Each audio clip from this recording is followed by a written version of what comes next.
আসসালামু আলাইকুম। শুধু মজি বের হলে অজু করলেই চলবে? মোহাম্মদ ইবনুল হানাফিয়া রহিমাহুল্লাহ থেকে বর্ণিত। তিনি বলেন, আলী রাজিয়াল্লাহু আনহু বলেছেন, আমার অধিক পরিমাণে মজি বের হতো, কিন্তু আমি আল্লাহ রাসূল সাল্লাল্লাহু আলাইহি সাল্লামের নিকট এ সম্পর্কে জিজ্ঞেস করতে লজ্জাবোধ করছিলাম। তাই আমি মিকদাদ ইবনু আসওয়াদ রাদিয়াল্লাহু আনহুকে অনুরোধ করলাম তিনি যেন আল্লাহ রাসূল সাল্লাল্লাহু আলাইহি সাল্লামের নিকট জিজ্ঞেস করেন। তিনি তাকে জিজ্ঞেস করলেন, তিনি সাল্লাল্লাহু আলাইহি সাল্লাম বললেন, এতে শুধু অজু করতে হয়। হাদিসটি সুবাহ রাহিমাহুল্লাহ আমাস সামিয়া রাহিমাহুল্লাহ থেকে বর্ণনা করেছেন। If only the pre-ejaculate comes out, then one should perform ablution.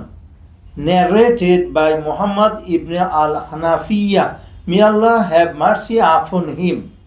He said, Ali, may Allah be pleased with him, said, I used to have pre-ejaculation discharge frequently, but I felt shy to ask the Messenger of Allah, peace and blessings of Allah be upon him.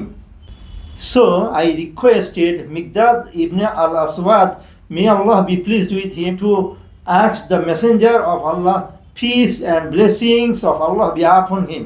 He asked him, he said, only ablution is required. Narrated Subah. May Allah have mercy upon him, on the authority of Amash. May Allah have mercy upon him. Thank you so much. Jazakallahu khairan. Assalamu alaikum wa rahmatullahi wa barakatuh.